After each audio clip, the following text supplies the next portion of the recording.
નમસ્કાર મિત્રો, સ્વાગત છે તમારું અમારી યુટ્યુબ ચેનલ ગુજરાતી તાજા સમાચારની અંદર। મિત્રો, આજના વિડીયોની અંદર ગુજરાતના તમામ મોટા સમાચાર વિશે વાત કરવાના છીએ, એટલા માટે વિડીયોમાં છેલ્લે સુધી બને રહેજો। ચેનલ ઉપર નવા હોય તો ચેનલ સબસ્ક્રાઇબ કરી લેજો અને બાજુમાં આપેલા બેલ આઇકનને જરૂરથી પ્રેસ કરજો। તો ચાલો મિત્રો, આજનો વિડીયો શરૂ કરીએ। આજના સૌપ્રથમ સમાચાર વિશે વાત કરવામાં આવે તો ગુજરાતમાં બિન આદિજાતિ વિસ્તારોમાં એટલે કે 129 માધ્યમિક સ્કૂલોને સરકાર દ્વારા મંજૂરી આપવામાં આવી છે। ગુજરાત સરકાર દ્વારા બિન આદિજાતિ વિસ્તારોમાં 129 માધ્યમિક અને એક ઉચ્ચતર માધ્યમિક સહિતના 130 શાળાઓને મંજૂરી આપી છે। રાજ્ય સરકાર દ્વારા ખાસ કરીને આ વર્ષે 2024 અને 25ના બજેટમાં આ જાહેરાત કરી છે। આદિજાતિ વિસ્તારોની વાત કરીએ તો 30 માધ્યમિક સ્કૂલ અને એક ઉચ્ચતર માધ્યમિક સ્કૂલની મંજૂરી મળી છે।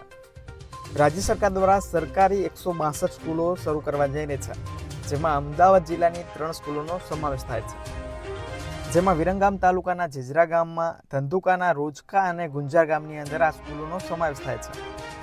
સૌથી વધુ સ્કૂલોની વાત કરવામાં આવે તો કચ્છ અને બનાસકાંઠા જિલ્લાની અંદર નવી સ્કૂલોનો શરૂઆત થશે।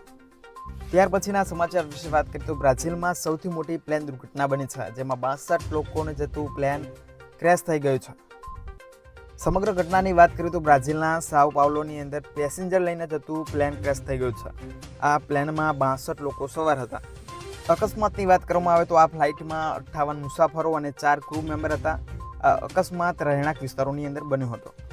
ફ્લાઇટ રડાર 24ના ડેટા અનુસાર વાત કરવામાં આવે તો વાઇપસ પ્લેન કાસ્કેવેલથી ઉડાન ભરીને સાઓ પાઉલો તરફ જઈ રહ્યું હતું, ત્યારે તેનું સિગ્નલ સ્થાનિક સમય પ્રમાણે 31 વાગ્યાના થોડાક સમય પહેલાં ગાયબ થઈ ગયું હતું અને વિમાન દુર્ઘટનાગ્રસ્ત થઈ ગયું હતું। ત્યાર પછીના સમાચાર વિશે વાત કરીએ તો કેબિનેટનો મહત્વપૂર્ણ નિર્ણય, ખાસ કરીને 8 વિશાળ રેલવે પ્રોજેક્ટને મંજૂરી આપવામાં આવી છે। વડાપ્રધાન નરેન્દ્ર મોદીના વડપણ હેઠળની કેબિનેટે શુક્રવારના રોજ 8 મોટા રેલવે પ્રોજેક્ટની મંજૂરી આપી છે। આ પ્રોજેક્ટો પૂર્વીય રાજ્યોમાં વિકાસ કરશે। આ 8 પ્રોજેક્ટની વાત કરવામાં આવે તો 24,657 કરોડના ખર્ચે બનાવવામાં આવશે। કેબિનેટ દ્વારા લેવામાં આવેલા નિર્ણય પ્રમાણે વાત કરીએ તો ઓડિશા, બિહાર, ઝારખંડ, પશ્ચિમ બંગાળ, આંધ્રપ્રદેશ તથા નોર્થ ઇસ્ટના રાજ્યોમાં વિકાસ માટે કેન્દ્ર સરકાર દ્વારા આ કટિબદ્ધ છે। હવે પછીના સમાચાર વિશે વાત કરીએ તો હિમાચલમાં ભૂસ્ખલનને કારણે 128 જેટલા રસ્તાઓ બંધ કરવામાં આવે છે। 24 રાજ્યોમાં ભારે વરસાદને લઈને એલર્ટ પણ જાહેર કરવામાં આવ્યું છે। અનેક રાજ્યોની અંદર મુસળધાર વરસાદને કારણે પહાડોમાં ભૂસ્ખલનની ઘટનાઓ અટકી નથી, જ્યારે હિમાચલ પ્રદેશની અંદર ભૂસ્ખલનના કારણે 128 માર્ગો અને વાહન વ્યવહારો બંધ થઈ ગયો છે, જ્યારે હજુ પણ વરસાદને લઈને એલર્ટ જાહેર કરવામાં આવ્યું છે। પંજાબ અને હરિયાણા સહિતના 24 રાજ્યોની અંદર આગામી 7 દિવસ દરમિયાન ભારે વરસાદને લઈને એલર્ટ જાહેર કર્યું છે। ભારે વરસાદને પગલે ભૂસ્ખલનને કારણે સિમલા કિન્નોર હાઈવે 20 કલાક માટે, જ્યારે ચંદીગઢ અને મંડી હાઈવે 13 કલાક માટે બંધ કર્યો હતો। રાજ્યની અંદર 128 રસ્તાઓ, 44 વીજ ટ્રાન્સફોર્મર અને 67 પીવાના પાણીની યોજનાઓ અટકાયેલી હતી। હવે પછીના સમાચાર વિશે વાત કરીએ તો પીએમ કિસાનના 18મા હપ્તામાં થયો છે મોટો ફેરફાર। 18મા હપ્તા પહેલો થયો છે ફેરફાર। તેમાં વાત કરીએ તો લાભાર્થી દ્વારા પીએમ કિસાન પોર્ટલ અથવા તો એપ દ્વારા મોબાઈલ નંબર જાતે જ અપડેટ કરી શકશે।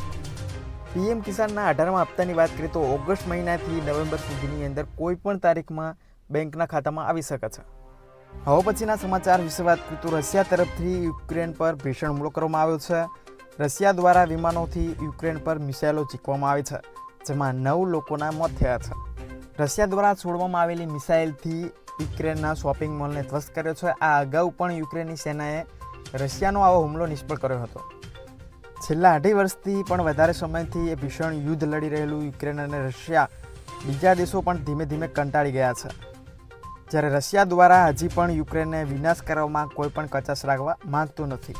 મહત્વની વાત એ છે કે તાજેતરની અંદર 300 કરતાં વધુ સૈનિકો દ્વારા 11 ટેન્કો અને 20 બખ્તરબંધ વાહનો સાથે રશિયામાં ઘૂસણખોરી કરી હતી, જ્યારે યુક્રેનનો દાવો છે કે રશિયા તરફથી છોડવામાં આવેલી 27 રશિયન હુમલાખોર ડ્રોનને નષ્ટ કરી દેવામાં આવે છે।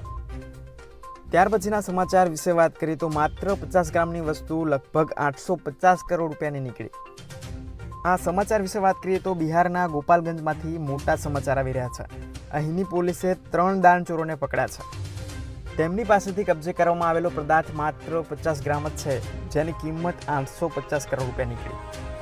સમગ્ર ઘટનાની વાત કરીએ તો ગોપાલગંજ પોલીસે 850 કરોડ રૂપિયાનો કેલિફોર્નિયા પદાર્થ સાથે 3 લોકોને ધરપકડ કરી છે। એસપી દ્વારા કહેવામાં આવ્યું છે કે આ કેલિફોર્નિયન મૂલ્યવાન રેડિયોએક્ટિવ પદાર્થ છે, તેનો ઉપયોગ ન્યુક્લિયર રિએક્ટરમાંથી ન્યુક્લિયર પાવરની અંદર ઉત્પાદન કરવામાં થાય છે। હવે પછીના સમાચાર વિશે વાત કરીએ તો રાજ્યમાં ફરી એક વરસાદી રાઉન્ડની શક્યતાઓ છે. ખાસ કરીને રાજ્યમાં 16 તારીખથી લઈ 24 ઓગસ્ટ દરમિયાન મેઘરાજા ફરી બોલાવશે ધબધબાટી. હવામાન નિષ્ણાત અંબાલાલ પટેલ દ્વારા રાજ્યમાં 16 તારીખથી લઈ 24 ઓગસ્ટ દરમિયાન ભારેથી અતિ ભારે વરસાદને લઈને આગાહી કરી છે. આગાહી પ્રમાણે વાત કરીએ તો રાજ્યમાં ખાસ કરીને દક્ષિણ ગુજરાત, પશ્ચિમ સૌરાષ્ટ્રમાં અતિ ભારે વરસાદની શક્યતાઓ છે. જ્યારે 30 ઓગસ્ટ સુધીની અંદર ગુજરાતમાં હળવાથી મધ્યમ અને કેટલાક વિસ્તારોમાં ભારે વરસાદની પણ આગાહી કરી છે. અંબાલાલ પટેલની આગાહી મુજબ વાત કરીએ તો રાજ્યમાં 14 ઓગસ્ટ સુધીની અંદર રાજ્યના અનેક વિસ્તારોમાં ભારેથી હળવા વરસાદની આગાહી છે. જેમાં દક્ષિણ ગુજરાત, સૌરાષ્ટ્ર, મધ્ય ગુજરાતના કેટલાક ભાગો, પૂર્વ ગુજરાતના કેટલાક ભાગો, ઉત્તર ગુજરાત, કચ્છ સહિતના કેટલાક વિસ્તારોની અંદર ભારેથી હળવા વરસાદની ઝાપટા જોવા મળશે.